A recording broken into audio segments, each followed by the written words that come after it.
So we've got the background here. So Gabrielle, Ina, okay, and Irina. Welcome everyone. So for Irina, you can explain to her that what we're doing right now is we're doing the beta testing, okay, of telemedicine, and she's one of our first patients who we're looking to see how to do this the most effective way. To deploy on a much larger scale in the coming weeks. Он говорит, что ты у них стала одним из первых пациентов, которые участвуют в этой программе, потому что они хотят развернуть в Украине широкую сеть такой, виртуальной помощи украинцам через, телемедицину. And so, for Gabrielle's purposes, I'm just going to give a little background here. Сейчас он расскажет, Габриэль, про твою медицинскую историю. Okay, so Irina has a history of atrial fibrillation in the past, and but no other medical problems that she's really been treated for.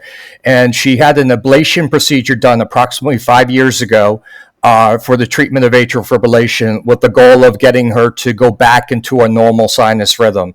Atrial fibrillation is an irregular heartbeat, or regularly irregular heartbeat that can be an isolated phenomenon, but it's also common with other cardiac disease like congestive heart failure.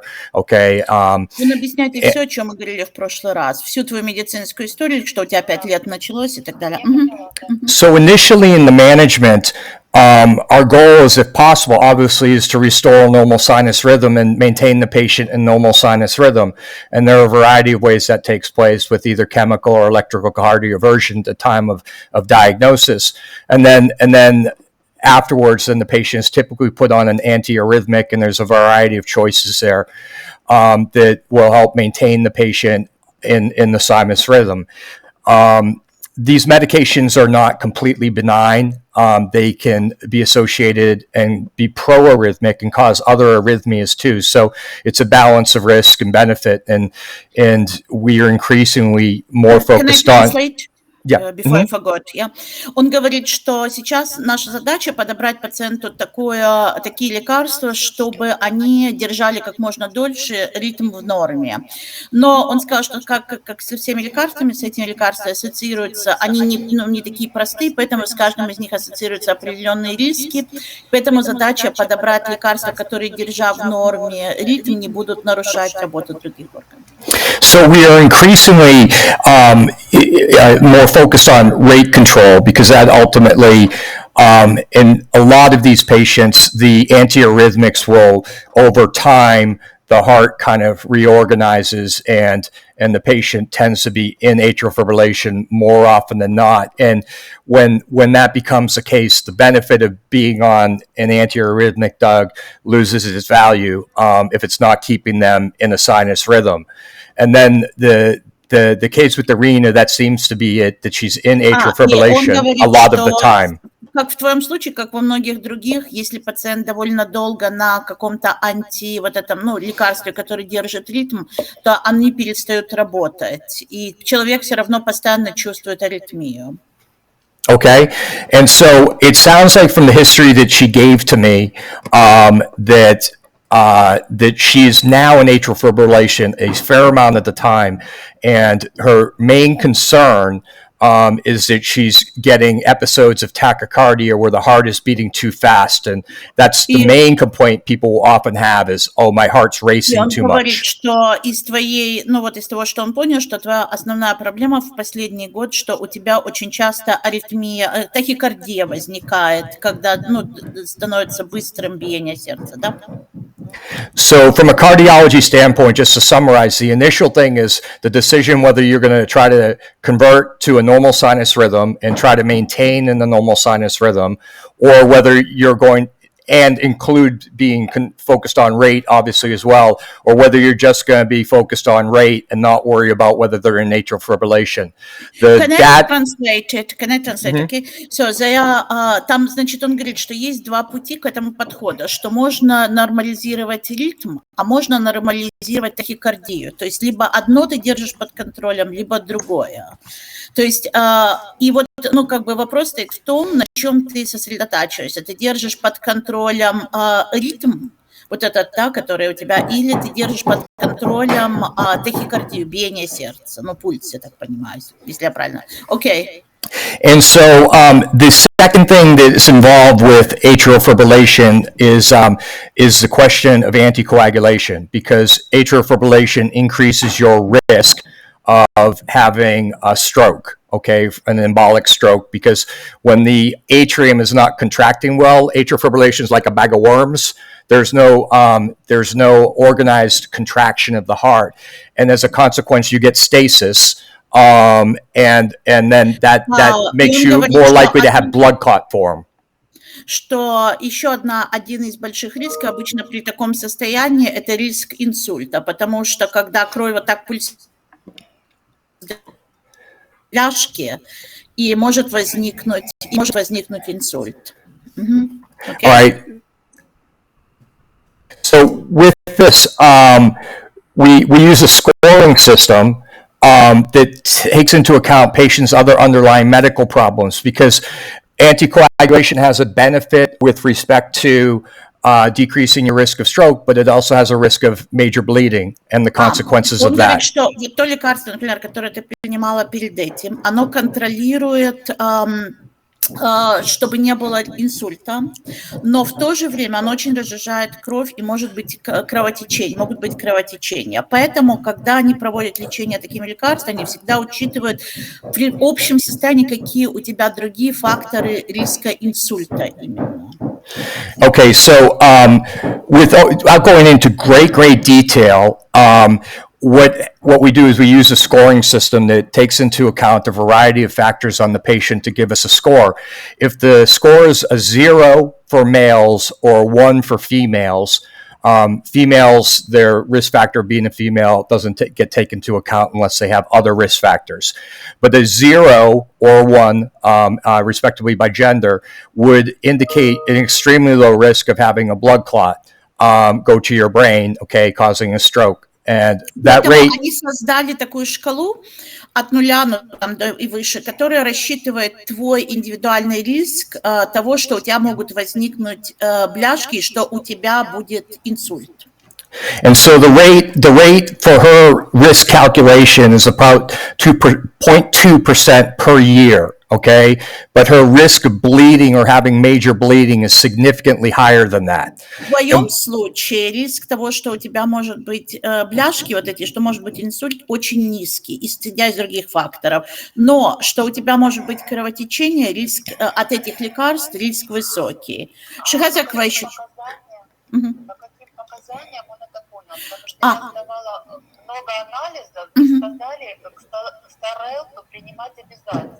And she's asking, what made you think that her risk of stroke is very low? Because she said she went through a lot of doctors previously. Okay, let me said that Xarelta is an obligatory, like a different doctor. Okay, I'll go ahead and show you right now. I'm going to share screen real quickly, okay? Он покажет таблицу.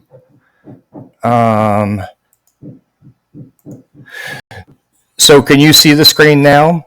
Not yet, but now we will. Could you? It should be coming up now. Yes, it's far, but I can't see much of it. It's so small. Let me try to enlarge it. Okay. It's very far. I don't know, Gabrielle, is it normal size on your screen? Because it's like one of the small windows on mine. And no, it became the big one. Yeah, so in there you can change your, if you go down to the 3 dots next to the red disconnect sign and go to change screen, layout or full screen, you'll be able to see everything. Okay. All right, and then when we go back to talking again, I'll have you go back. Он поделил, вот это называется таблица расчета, какой у тебя риск инсульта.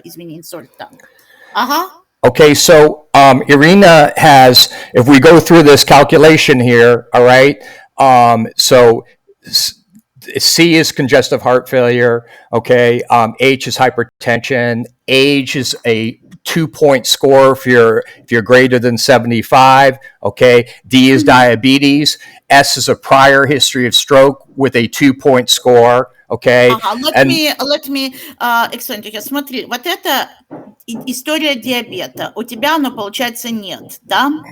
История, сейчас вот это, что это такое? What is this one? Vascular disease history. So that's the next one. So vascular disease would be, prior heart attack, peripheral artery disease, okay, aortic plaque, okay. Это веноз... Это, наверное, связано с венами болезни. Okay, Потом, and then hypertension, это история высокого давления. И what is CHF? So that's congestive heart failure. Это как congestive heart failure, это когда отказывает сердце. Okay. I don't know that It's when the heart doesn't pump properly, where the pump becomes weakened. Кровь достаточно. Это от того, что мама умерла у меня. Как она называется? Ишемическая болезнь сердца. Вот, значит, потом идет возраст, и, женщины меньше к этому, и возраст меньше 65. Вот, исходя из вот этих критериев, они высчитывают твой риск инсульта. Okay, so the last two components out of that, they initially had just the first part is the scoring system, and then they added the second part, and they found that had a better predictive value for patients in determining their risk-benefit ratio. And so the last two are age between 65 and 74, you get a point, okay, and your sex, your gender, okay, male or female again, okay? Он говорит, что последние два, они раньше не включали вообще, но сейчас заметили, что люди, которые старше 65, и они намного больше склонны, тогда они учитывают этот фактор, и что люди, и мужчины тоже, но если это мужчина, то у него меньше факторов, чем у женщины это получить. Okay, so if we were looking at her score, okay, she would go ahead and calculate out as a 1, only gaining a point for female because she has no history of any of these other problems. Но он говорит, что в твоем случае получается, что из всех вот этих перечисленных факторов, которые провоцируют инсульт, твой это только то, что ты женщина. Ира, у тебя что, нет истории повышенного давления? So we also have a bleeding risk calculation score because in patients who, let's say, have an intermediate risk, okay, meaning a 1 for a male or a 2 for a female, then there is some discussion as to, is your bleeding risk excessive, in which case... Dr. Dagan, I have a question for you, because even on the spread I sent to you, the blood pressure was, to my knowledge, is high. It was, but it quickly trended down, and I think that... Isn't the worst thing for stroke when it goes up and down? Well, no, it's going up and down because, it's actually going down because we started on a medicine that lowers your blood pressure. Okay. But I have a question too, because it's kind of like, so you say hypertension history and none, but hypertension history none if you're on blood pressure medication does not mean you don't have hypertension history. If you took off... No, I know, but she was on a very low dose of the beta blocker to begin with, okay, so... Он говорит, что я спросила про вот это давление, и он сказал, что ты была на очень низкой дозе лекарства, и все равно при этом давление у тебя в принципе, оно повышается, но в норме. То есть, почему-то они это не учитывают как высокое давление. Remember, this is a very stressful time for everyone, in the Ukraine. И он говорит, что надо учитывать, что твои вот эти вот еще, которые ты им писал, что это в момент очень стрессовой ситуации вообще. And there's very specific ways, and I can show a video at the tail end here of this for how to take your blood pressure. Most people take it, just immediately, and they may have been doing something that can cause your blood pressure to normally or physiologically will elevate. So if I go run up a flight of stairs now, my blood pressure is likely to go up. Okay, that's normal and expected. And so when we make the determination of the various stages of hypertension, that is based upon looking at doing the blood pressure measurement properly. And so just as a quick show here, we have another score that we look at, which is called the Has Blood score, and there's a couple others Сейчас он еще какую-то таблицу покажет. that we'll look at in the patient what their bleeding risk is, okay? And so the factors... это что, какой риск, первый был, какой у тебя риск инсульта, вторая таблица, это какой у тебя риск, кровотечений, если ты принимаешь лекарства. Ты видишь эту таблицу? Ну, я тебе буду переводить. Okay, so she has a very low bleeding risk, okay? So she's, 0, 0, 0, 0. Кровотечение, потому что везде 0, 0, 0. Ну, по всем критериям. So her bleeding risk calculates out to be about 0.9% per year of having major bleeding, okay? Да, нету почти у тебя, там 0, 0, 0 какой-то, там нету у тебя почти риска, что у тебя будет такое общее вдруг, кровотечение, да. Okay, so we balance these two things in the decision on anticoagulation. Does that make sense? Yes. So she has a low bleeding risk, okay? She has a calculation by her history of not having prior being evaluated or treated for hypertension, being on a low-dose beta blocker, and again, we have 1 day of readings, while she's got her heart racing and all the things going on in the Ukraine, and again, she may not have had those very well, and I'll show you the blood pressure tracings in a second. All right, so that is basically where we're at, okay, in this discussion. So the question I want to ask of her is she at the present time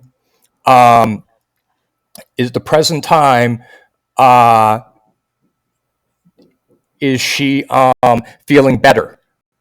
Как ты себя чувствуешь в данный момент? Но сердце я ощущаю, оно трепещет все время. She says that she constantly feels the heart, like it's like she feels it. But does it feel better? Is it getting better over the last couple of days? Лучше, чем 2 дня назад. Ну, как бы ты чувствуешь, что ты лучше себя чувствуешь, хуже или так же в последние 3 дня? Ну, ты как... Yes or no? Сегодня я эти 2 дня принимаю по 10 миллиграмм бисопролола. Я продолжаю как бы вот курс, 5-й день. Today she says is the 5th day she's taking increased dosage of the medication. Today's only the first day? 5th. The 5th, yeah. So there's going to be a little bit of time for this to come on board, okay, for the medicine to take effect. And so that it's trending down, and I'm going to show you that in the graphic form in just 1 second. I'm just locating it. Как ты себя чувствуешь? Ну, ощущение, что сердце такое, оно как бьется, оно более беспокойно, вот без флеканоида. But she says it seems to her that without flecainide, medicine we cancel, the heart is more restless. She uses the word restless. Okay. All right. I'm going to pause this for just 1 second, okay? I was curious how she found out about this connection. Она спрашивает, как ты узнала об этом, о нем. Да. It's a complicated story. So I'm working in some group as a translator, helping Ukrainians. I don't know who they are, but seems like international group. And all I do there, I translate. They send me an assignment and I translate. So and among other assignments, they found medications for patients if they need to. But Irina is my friend. She is not a stranger, yeah. So meanwhile, I was trying to find a medication for my friend, and I didn't succeed because I didn't have it in pharmacies in Kyiv. Then I threw the request in a group where I translate, can they find it for this patient? And instead they suggested Dr. Francis Duggan, and then I checked him on the website to be sure he's an actual person. And his history. А потом уже я ее пробивала. Я рассказала, что я работаю в группе, тебя попросил, собственно, I only was, in a group, we did not request the medical telemedicine. We needed the medication, she ran out of it. But Dr. Duggan, since this medication is not necessary for her to take, and that concerns you. At the moment, so the main her problem is that the main concern is like all other doctors prescribe it by seeing all the results. So the problem with these medicines and with atrial fibrillation is with time they tend to become less effective. Okay, and so when they're not achieving their goal of keeping the patient in the sinus rhythm, a normal rhythm, then there's no reason to stay on them. There's only risks and no benefits then. С лекарством, которое вот он отменил тебе. Он говорит, что поскольку эффекта как бы все равно не было, вот что это означает, что его изначально оно давало эффект, а теперь без, со временем оно перестало давать эффект, получается, что не эффект, а только, остаются только негативные его последствия, которые будут воздействовать на организм. Он сказал, что если бы ты хорошо себя чувствовал, оно действовало, тогда одно дело. Но если ты сердце, если синус, этот синус, да, это называется сердечный, все равно сбивался, значит, его действие уже, Ира, ты же его не так долго принимала, да? Я недолго, да, я чуть больше года. Я не знаю, может быть, ладно. Окей, okay. So again, this would not be an unusual story, so to speak, of a patient who is initially well controlled and maintained, okay, in their proper control, who then goes on to not be properly controlled. Okay, does that make sense? Well, the medication, so she was diagnosed with her medical history 5 years ago, but this particular medication, she was only a year on. A year is considered long, yeah? Well, the thing is again, if Irina had told me, hey, I'm normally in the normal rhythm, but only once in a while I get an episode of what we call paroxysmal atrial fibrillation. Если бы ты сказала, что, с этим лекарством я почти вот 100% в норме. Не 100%, но мне с ним лучше, чем без него. У меня такое состояние. She says that it's not normal, but she says that it seems to her now that with this medication, like she remembers before it, and she last 5 days, she thinks that with it in general, she feels slightly better, like more secure and better. Okay, so again, that's because if the antiarrhythmic flecainide is not controlling her, okay, and that would not be an unusual expectation as she's now 5 years going into her 6th year or so of being in atrial fibrillation or having atrial fibrillation as an underlying, either intermittent or persistent heart rhythm, then that would not be unusual to at this point be saying, oh geez, the medication is not achieving its purpose anymore, which is what she reported to me when we had our first meeting last week. She did say, though, that she was bothered by her heart is racing. She can feel it going fast, okay? Но он говорит, что поскольку ты все равно, ощущаешь, что у тебя сердце, вне ритма, да, что оно слишком часто. Он сказал, что он же, исходя из твоих слов, что у тебя частые сердцебиения, когда ты учащенное сердцебиение. Okay, and so the medicines the antiarrhythmics are more to keep you in a appropriate rhythm, okay, rather than to control your rate. Okay, for your rate, we use a variety of medications. Beta blockers are probably the most common, and she was on one of those, bisoprolol, at a low dose. Okay, and so I'm going to share screen with all of you guys now, just for one more second again. Еще раз с нами поделит экран. All right, and we're going to go ahead and look at the form that she used. Okay, so this is the form that she used. This is in the edit area. Okay, of the patient. Oh, sorry, wait a second, it's just loading. Okay, so this is the form that she filled out, and I can show you it in a second. Let me do this actually. I'm gonna stop sharing and I'm gonna start sharing again. Just one second. All right. Маленькая, ну, буквочки, которые он делит экран, там такие буквочки маленькие, я не могу видеть, что там написано. Сейчас он еще раз поделит. Там история твоя медицинская. All right, so we're going to go ahead and go to the form right now, okay? Now, typically what I do with these with my patients who I'm managing, if they've got a blood pressure machine, you can see in this form here, I'm sorry, is this coming up? You're not seeing it yet, but all right, so this is the form that she's getting, okay? You can see in this form, I've embedded a comprehensive overview of hypertension and the DASH diet, okay, for the patients. And then for using it in the United States, I show them. То, что он тебе переслал, собственно, то, что, помнишь, он на русский перевел, да? Вот ты почитала его линки, которые он там прислал? Okay. And then I include with that how to take your blood pressure at home, which is a video, and gives you a description of proper doing that.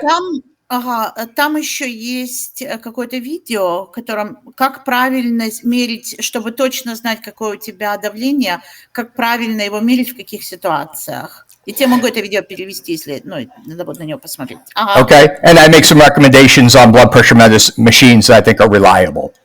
Okay. Okay. So she would go ahead and fill out this form, okay, including the date, the time. I break out the blood pressure readings into systolic and diastolic, and then I have them categorize them. I have a question for you, yeah?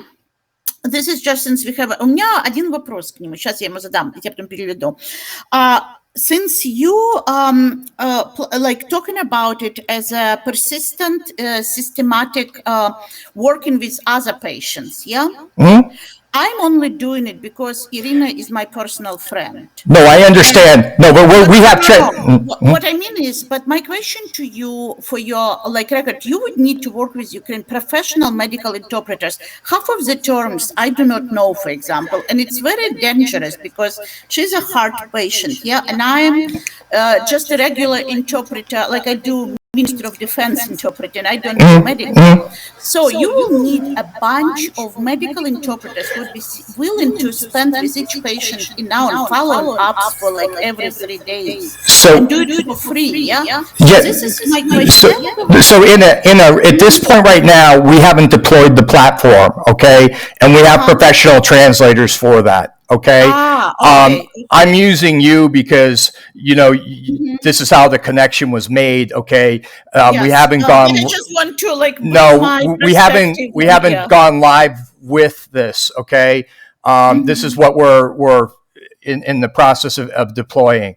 And as when we started at the beginning of this, obviously there's some potential problems with communication, even with professional translators. Я ему объяснила, я ему говорю, вы же поймите, что я не медицинский переводчик, да, и что мне трудно термины. Я, например, не знаю этой терминологии, поэтому с этим нужно тоже быть очень осторожным. Я должна прочитать все эти термины и знать, чтобы правильно переводить. And that's why you'll hear me regularly say, does the patient understand? Okay. And then I have a question to you. You said she would fill out this form. What language, should I translate or should she translate or should you translate this form into Russian? If she continues doing what she's doing and just sending them, once we get her stabilized, we don't have to keep doing the form. I understand. Okay. All right. So this is just during the transitioning and adjustment of medicines. Он там пошлет форму, которую я тебе пришлю. Я ее переведу на русский, и ты будешь ее заполнять в течение какого-то времени, следить за твоим давлением. Когда оно нормализуется, и уже не нужно будет это делать. Но вот это он поделил со мной форму, которой нужно будет заполнять, ответы по твоему давлению. Okay. And also that's why I provided to her in Russian. And again, with the major languages, you get very good translation. Yes. And I had you review it before forwarding it on to her. Yes, but I took the Cleveland Clinic handout on atrial fibrillation for patients. translate it into Ukrainian or Russian in this case. And I'll show you guys how that is very simply done. And then I forward it to you. You read it, and then it made sense. Okay, the translation didn't have any major errors, and it discussed everything in detail Да, at a он patient говорит, что level. все письменные, ты сможешь, я тебе могу переводить, перекидывая по Google Translate этой системе, которая переводит, в принципе, довольно хорошо. Это он прав, довольно хорошо система переводит. Okay, so that went over the decision tree for anticoagulation. It went over the decision tree on whether you're going to focus on rhythm or primarily rate control, okay, and the medications that are used in the treatment and their risks and benefits. So I think that all the things that we're talking about and all the things that went into my thought process managing her were encapsulated in that patient education handout that she could read in her own language. Okay. Но он говорит, что вот исходя из всего, что он увидел у тебя, и исходя из твоего давления, он бы продолжил вот так какое-то время и следить за давлением, потому что он считает, что самое главное взять под контроль вот твое, чтобы не было у тебя вот этого ускоренного сердцебиения. Okay, so these are things that we're going to continue to do when we're using the VC platform. Okay, and when we are deploying the AMI for Ukraine, okay, which is on HCVI's platform, we have our own electronic record, which we built on Google's ecosystem, and it's for the large scale deployment. That we're going to be doing, the VC and AMI is a much better choice. Это он сейчас уже журналистки, я так понимаю, говорит, что на большой платформе, они создают сейчас большую платформу. Я так понимаю, у них только среди нескольких пациентов, на которых они это сейчас пробуют, эту платформу создать. И у них будет такая большая своя платформа, на которой будет все электронная база данных, в которой будет, автоматически все вноситься. И будут свои переводчики, такие профессиональные. The benefits of the VC platform is it uses a very low bandwidth, which means that if we're dealing with patients who don't have good internet connection, either via mobile, or fiber optic connection at their location, the platform still works quite well, and so. Google Meet is a great platform, and our EHR is integrated and perhaps a bit more comprehensive for patient management and documentation. But as this is getting deployed, this is a big thing that we're looking at, and we weren't in a position to be using it on this scale or anticipated scale with numerous providers and other things. Как это лекарство твое называется, которое он отменил? So, Dr. Duggan, so you think that it is safe to not use flecainide for now, yeah? Yes. And so, я спросила, безопасно ли не использовать. Он считает, что безопасно. Yeah, and just to finish off on the tail end of that discussion, VC also has a process in place to vet the physicians, to credential the physicians, okay, which is an important component of this, particularly when we're dealing in another country. We are credentialing these doctors to practice medicine in Ukraine on this platform. And so, again, there's a lot more things involved in that this call here, the process is going to be the same. It's just that the background behind this, is quite different, okay, when you bring this to scale. Ina, I can't hear you. I'm just translating to Irina. Yeah, I just didn't want my voice to be over yours. No. Okay. All right. So those are the reasons, but what we're working out here and what you're seeing is the process is basically the same. How we use translating capabilities, patient education, Google Forms, all these things that are part of the Google ecosystem make this a very straightforward, simple, quick to do, easy process. The VC platform is going to accomplish the exact same thing we're doing right now. It's just that it operates, again, at a very low bandwidth. It was designed to work that way. They're the primary partner with the NASA on this for telemedicine involving astronauts. and they have a process built in for credentialing the physician. So in the case here, I felt that I was adequately credentialed myself. Он говорит, поверь мне, у меня достаточно опыта, чтобы утверждать то, что я утверждаю. Ну, не знаю, Ира. Okay. We have a credentialing process, obviously, in my organization as well. We vet the people for their skill sets and knowledge, okay. Before we allow them to provide care to other people. So, our rigorous evaluation process, I passed. Dr. Duggan, I have very little time. I have to start translating. Okay, let's go ahead and get to the... But I have a question to you. For how long we are going to do this, like trial visit test? What if it's not working? Like it will. It will.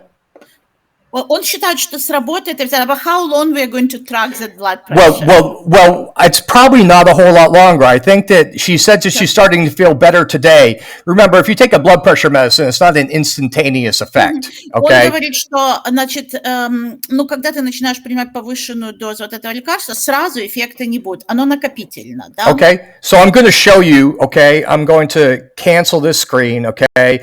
And I'm going to go ahead. So typically, like I said, I'd have the patient, if they're IT savvy enough, I would have them just put it as an icon on their phone. And then they can just tap it whenever they do the blood pressure and fill that information in. I mean, this is a way. I can send it to you via the way we do it. Yeah, this works fine. And I just put the data in. It doesn't take me that long to do that. How long you would like to track this? Until we get it stabilized. Okay? Until we feel that we've got her... Не исходя из месяца, а вот до тех пор, вот ты будешь высылать ему, пока вот в течение дня у тебя давление нестабильно, давление и пульс. Вот ты когда заметишь, что пойдут дни, когда у тебя больше нету скачков, тогда перестанем за этим следить и ему высылать. Okay? Ксарелту я пью обязательно, да? And Xarelto she continues to take, yeah? I don't think she needs to. She can make that decision herself. Она говорит, вот это, он говорит, что это как ты решаешь, это не обязательно. Он считает, что это лекарство не обязательно, но если ты считаешь, что нужно, принимай. А что ты ему сразу не сказала? Может, это какой-то влияющий фактор. А тебе, как я его переведу это? Прости, группа сартана. She's also taken for blood pressure 40 milligrams of telesartan. Oh, she didn't mention that. She said she had no hypertension. No. Yeah. Как это она так забыла об этом сказать? Okay, that alters the decision then. Okay, that now she's got a 2-point score. Okay, and so anticoagulation is recommended. So now she does need anticoagulation. Yeah, because I asked her for the list of medicines that you gave me. You gave me bisoprolol, flecainide, and Xarelto. Потому что, а что ты не сказал, что его принимаешь, блин?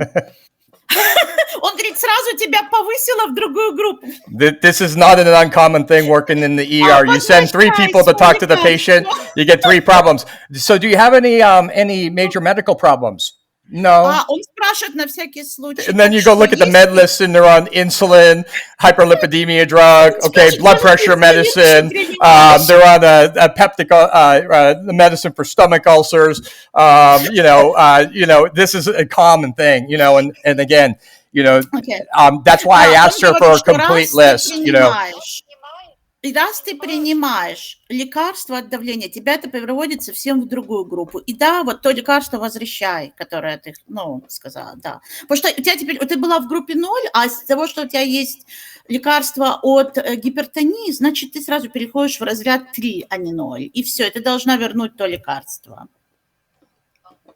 И bisoprolol 5 тогда? И still the one in like the dosage of the one increased dosage or return to 5?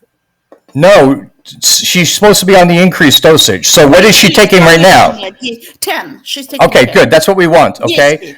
All right. So the beta blocker will lower your blood pressure. It's not a first-line agent for hypertension management. It is, but it is a first-line agent for rate control. Okay. So if any of you aren't familiar with the Google Forms, they are incredible tools. Okay. we use these at the Children's Hospital Physical Therapy and then ultimately becoming a broader multidisciplinary rehabilitation center under HCVI in Cambodia.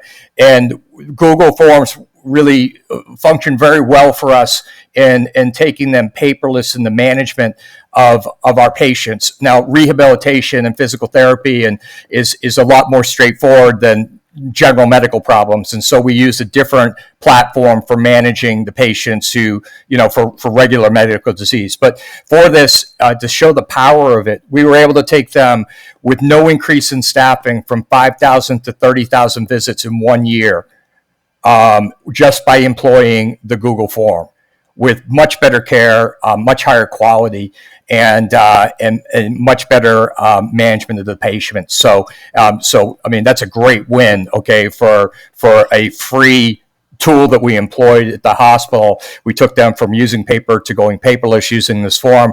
We have much better information management with our patients through this type of electronic record, and we are able to scale them by 25,000 additional visits, a 5-fold increase in visits with no additional staff. I apologize, but I really, Minister of Defense of Ukraine waits for my translation. I'm okay. sorry, I can't. All right. Can we just give you 2 more minutes and we'll just wrap this up? Okay. All right. So just to quickly look at the form here then. So we can look at her responses on Google, and that's graphing them. Okay. So we see she's got the systolic blood pressure readings we can see, and then we can see that she has been in hypertensive a portion of the time. She's been in the normal range, okay, and she's been in stage 1 hypertension or stage 2 hypertension, okay, and then we can see what her heart rate's been doing, okay, and we can see 100% of the time now, since she has gone up to the increased dose of the beta blocker, that her heart rate has been in a normal range.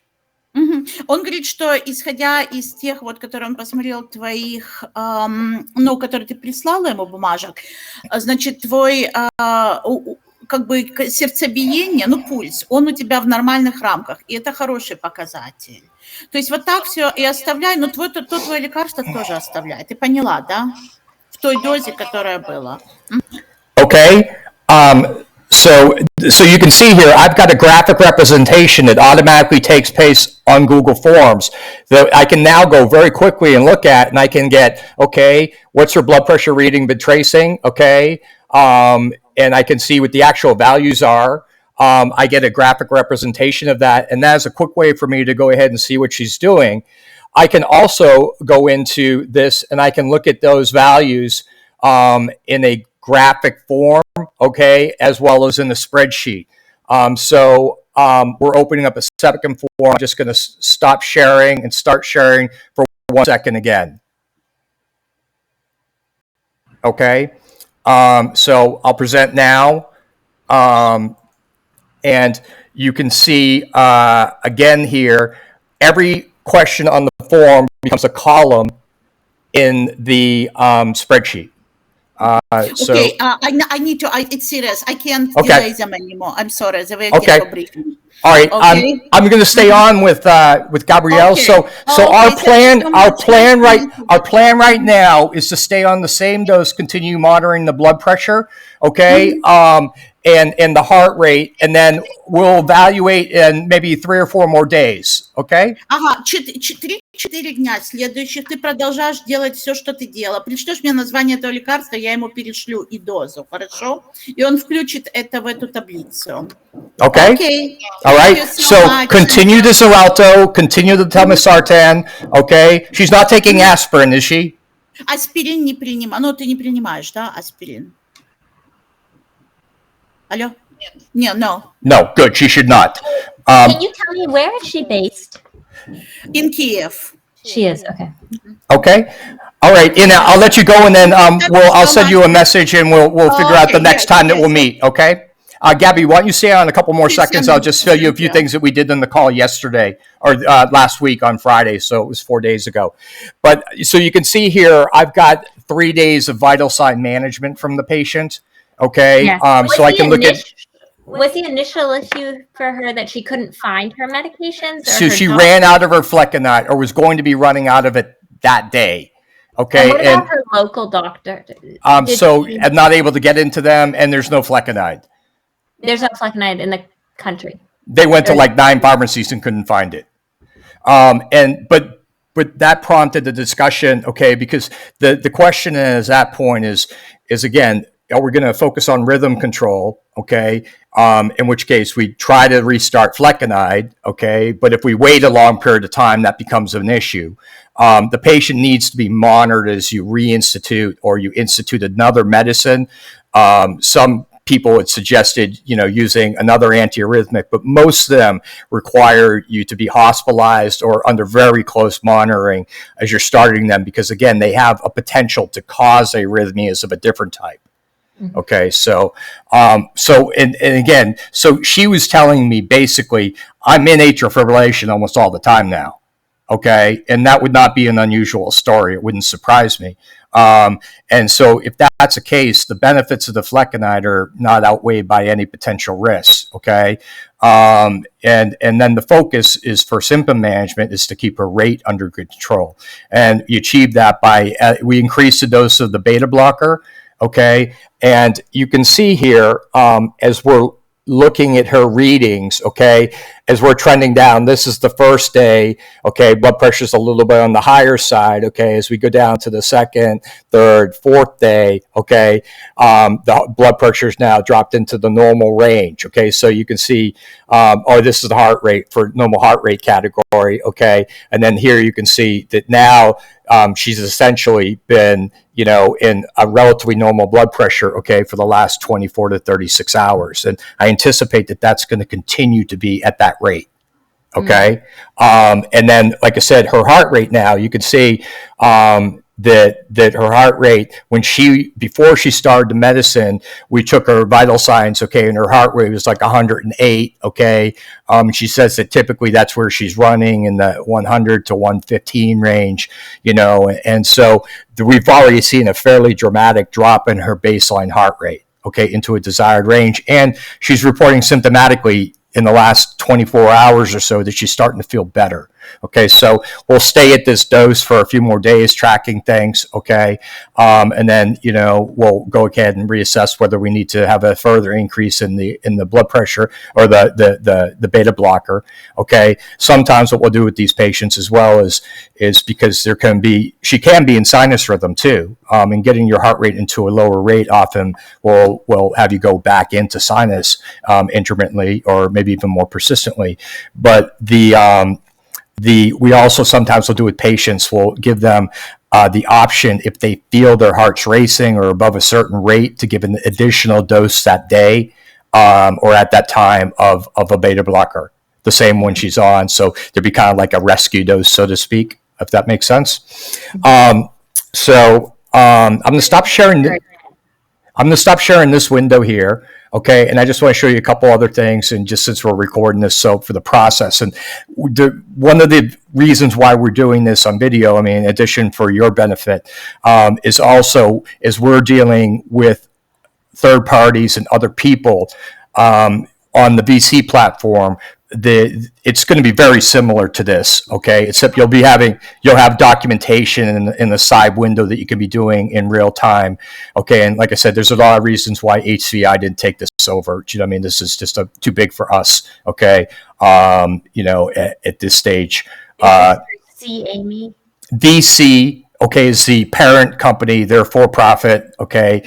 AIME for Ukraine, named after the founder's daughter, okay. So if everyone's asking what it is, it's AIMEE, okay. The reason for that is he named it after his daughter, okay, but that platform is not for profit. It's being done for free, and they're actually, they're covering all the expenses that are associated with, translators, operation of that platform, as well as credentialing and stuff like that. So again, there's a lot in the background that involved in that decision. But this will be helpful for people who don't understand the capabilities of what we're doing here. Okay, to be able to watch this, if say you're someone from the Ministry of Health of the Ukraine or another organization over there who doesn't understand the possibilities, and I think that's a big problem in the connection between healthcare and IT at the present time, is that often healthcare providers, I think we tend to lag behind the business world, okay, as far as our IT savviness, okay, and as a consequence, it's not even that you don't understand how to do the process. It's that you may not even understand that process could exist. Yeah. Okay. Remind me, you didn't connect with her through the Amy platform. This was No, this is through Signal. Okay. So somewhat informal. Is that fair? Yeah. I mean, I was informally engaged through her. Okay, this is happening. Obviously, people are reaching out to people who they know to help with medical issues. There's a Signal group that I'm involved with that I'm fielding medical questions. And there are other patients who have issues that can be addressed. I mean, the primary driver of this is providing good patient education and making sure that you've got adequate translation. But you can see there's obviously some potential gaps in this, just like there is in providing care here. That story of her not including the other medicines, is not an unusual story that I see almost every day I practice, where you're going over things. And that's why we like to get things into an electronic format. Do you know what I mean? Right. And so that doesn't happen, that when you're interviewing the patient, you're able to go ahead and say, geez, you sound like you got a few more than no medical problems, given your medication list. Right. Yeah. So this is useful for us. I'm going to stop sharing this screen. I'm going to show you just a couple other things that we do with communication. So I provided an email summary to Inna, okay, that she reviewed for translation and then forwarded to the patient. Okay, so I'm going to stop sharing and I'll just show you that, okay, real quickly. Okay.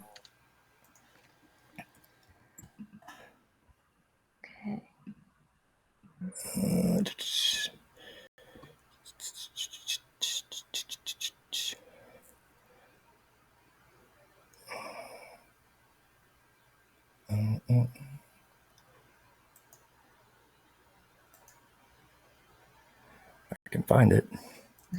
I'm going to pause you for just 1 second, okay, while I just locate this real quick. Process for who? Who's kind of overseeing it? Oh, for them to being the patient. Yeah. The process. Okay. I just want to wrap up all the capabilities of what this enables for us in this process. So to wrap it up, so this is what I sent to the patient after our call last week on Friday. So 4 days ago. Okay. So I sent her in English and then in Russian. Okay. Mm-hmm. I used Google Translate to translate this and sent this to Inna first, the translator, who proofread it. Okay. And then she went on and she forwarded this to the patient. I included with that, okay, a link to two things. Okay. So I included a link to screen. So speaking Russian, not Ukrainian. Most of them speak both. Okay. And so the advantage. What is she translating into? Do you know? Into Russian. Okay. As far as these things go, Russian probably translates better than Ukrainian.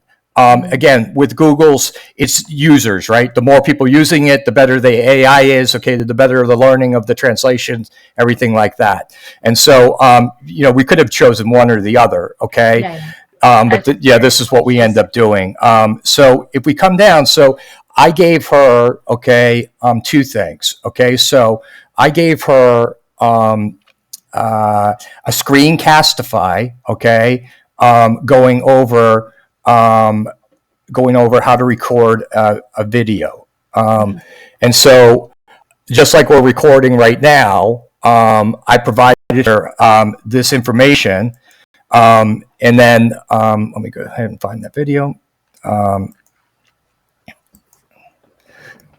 So I gave her this video, which is on our platform. If I can see here. Can you see that screen now? Yes. Okay. All right. So, oh wait, what happened here?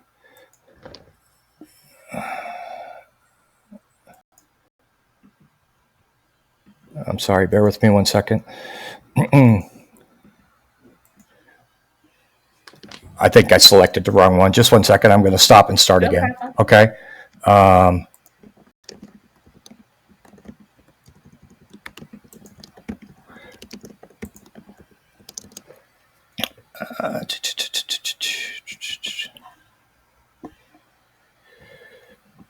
Oh, sorry. It moved up.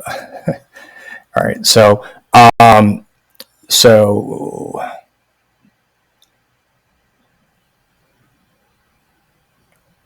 okay, so I recorded this, okay, using Screencastify.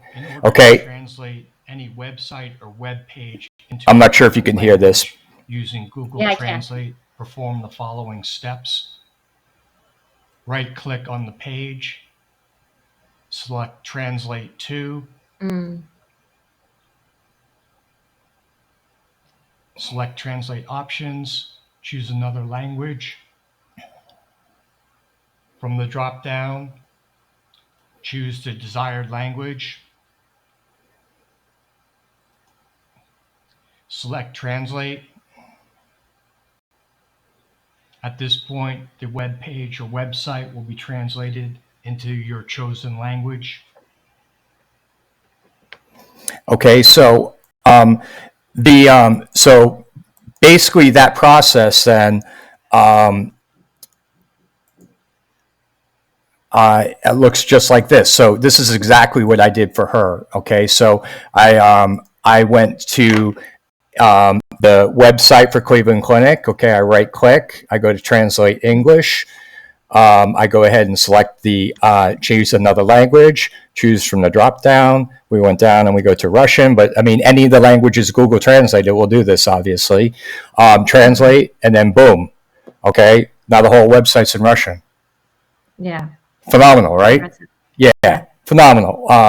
And so, so the last thing I just want to show you, just to kind of round out this process, is included, embedded in that form that the patient receives. Okay, embedded in that form that the patient receives is a link also to how to take your blood pressure. Okay, so if we look here and go to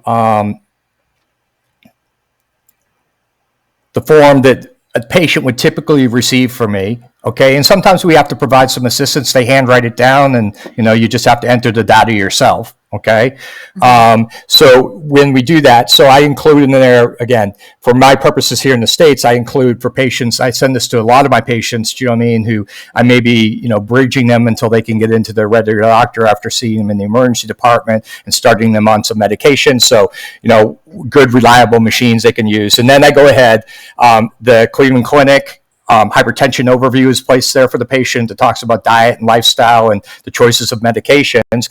And then I also give them a video on how to do the blood pressure properly, because using an improper technique or not properly using your machine can be problematic, giving you not accurate readings. And so, again, same thing, we can go ahead and take this and we can go ahead and get this, okay, for the patient. It goes over the different stages of hypertension, how do you do it, and then we've got a video. And again, just like the Cleveland Clinic, I can go ahead and quickly translate this into Russian. Okay, and Google, YouTube, not for all, okay, but a lot of their stuff,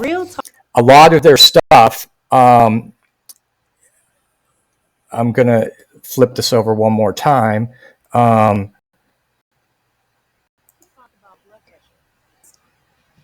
So,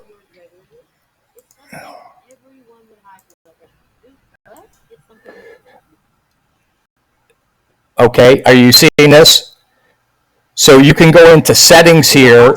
You can do closed captioning, but also with spoken stuff, you can go to subtitles. Okay, and then auto translate. Okay, and then I can go ahead and do the same thing again. And we come down to Russian. Frequently, you should be checking it at home.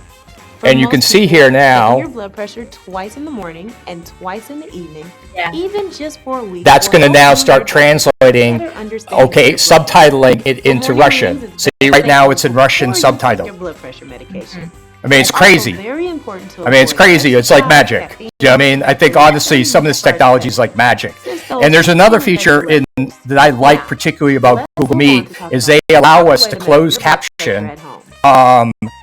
They allow us to Nearly close half of the- caption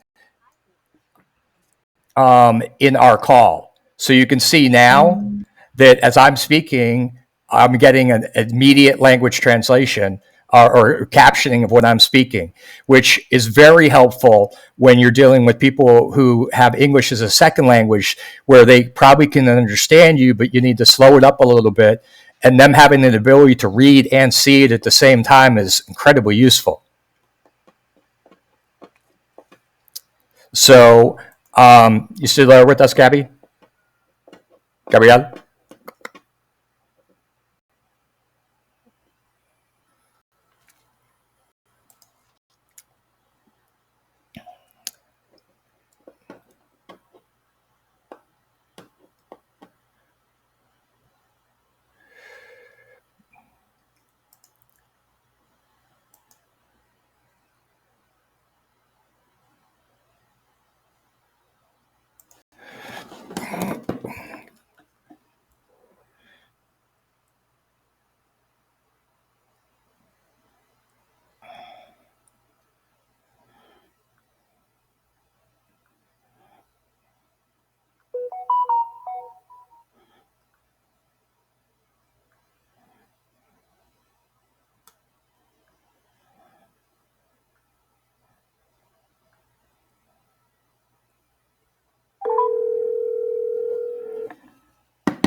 Hi, Hey. lost the connection. Yeah, I think it's on my end. I'm just resetting my router. They're doing some construction in the building. No problem. That may be part of it. But I think that was the last thing I wanted to say anyways. Yeah, this is great. Um, I was gonna say, I think I have most of what I was wondering about this particular